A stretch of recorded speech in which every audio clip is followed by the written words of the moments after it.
નમસ્કાર ખેડૂત મિત્રો, આજે આપણે એક નવા વિડીયો સાથે આવ્યા છીએ અને જે વિડીયો છે જીરામાં મચ્છીનો વધારે પડતો ઉપદ્રવ હતો અને અમારા ખેડૂત મિત્ર દેવરાજભાઈએ મચ્છીની દવા છાંટેલી છે. આજે એનો અમે એ પ્લોટ જોવા આવ્યા છીએ, તો તમને તમારી નજર સામે દેખાડશું કે કઈ કઈ દવા છાંટી હતી અને રિઝલ્ટ કેવું મળ્યું. તો એમને કાકા તમે આ કડવું 25 ml રાખ્યું 25 ml અને ટોલફેની 40 ml અને આ રીવી રક્ષામોર 5 ml.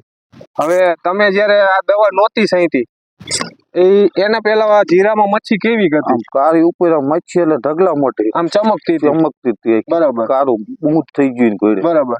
અને આ તમે જે દવા છાંટી આજ કેટલા દિવસ થયા? બીજો દિવસ, 2 દિવસ થયા. અને અત્યારે હાલ તમને ક્યાંય આમાં મચ્છી દેખાય? અત્યારે એક ઠામકી નથી દેખાય. બરાબર, પેલા બહુ મચ્છી હતી. અરે દુઈની બાવર બેઠી એટલી બધી હતી, આમ ઉપર ટૂંકમાં ચમકાતી હતી.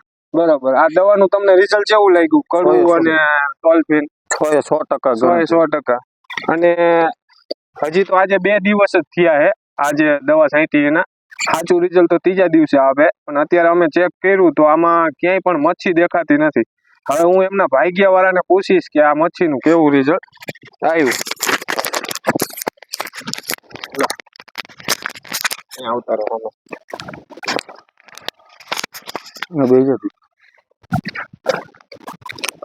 શું નામ તમારું? પ્રવીણભાઈ.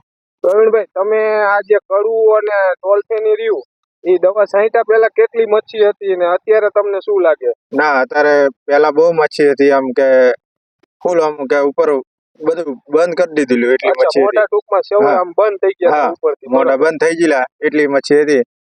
અત્યારે બહુ સારું છે રિઝલ્ટ, આમ એકદમ ચોખા મોટા થઈ ગયા છે. ટૂંકમાં 2 દિવસમાં તમને કમ્પ્લીટ આનું રિઝલ્ટ મળ્યું છે. હા, 2 દિવસમાં મળી. તમે જે જરાક દવા વિશે કહેતા હતા કે આ જે કડવું બોટલ હાથમાં લો, આ કડવું આ રહી બોટલ. આ તમે તમારો હાથ કડી ગયો તો તમને શું થયું? આ કડવાશ બહુ કે 3 દિવસથી રોટલો ન ખવાય એ આમ કડવાશ છે, એટલી કડવાશ. ટૂંકમાં નામ જ એનું એવું છે કે કડવું. હા, એટલી કડવાશ. એટલે એટલું કડવું આવે. હા, રોટલો ખાવા આપણને હાથમાં અડીલી હોય ને દવા એટલે રોટલો ખાવાય નહીં, એટલું કડવાશ લાગે. બરોબર, પણ એ વસ્તુ જ એવી આવે કે કડવું જ આવે, એનું નામ જ કડવું છે. અને દવા જ એક કડવા પ્રકારની છે કે તમે કોઈ પણ પાકમાં છાંટો ને તો આખો છોડવો રહ્યો ને એકદમ ઝેરી કરી નાખે. 15 દિવસ લાગી તમારે આખો છોડવો ઝેરી જ રહે ટૂંકમાં. એટલે કોઈ પણ કદાચ હવે આના પછી આમાં કદાચ મચ્છી આવશે ને તો પણ મચ્છી રહી જીરાને એટલું બધું નુકસાન નહીં કરે એમ. બાકી તમને સંતોષ, આમ મજા આવી? ના, દવા એકદમ સારામાં સારી છે દવા. બરાબર, કઈ વાંધો નહીં. તમે ખેડૂતને કહી શકશો કે આગળ આ દવા છંટાય, સારામાં સારી દવા છે? હા. ઓકે.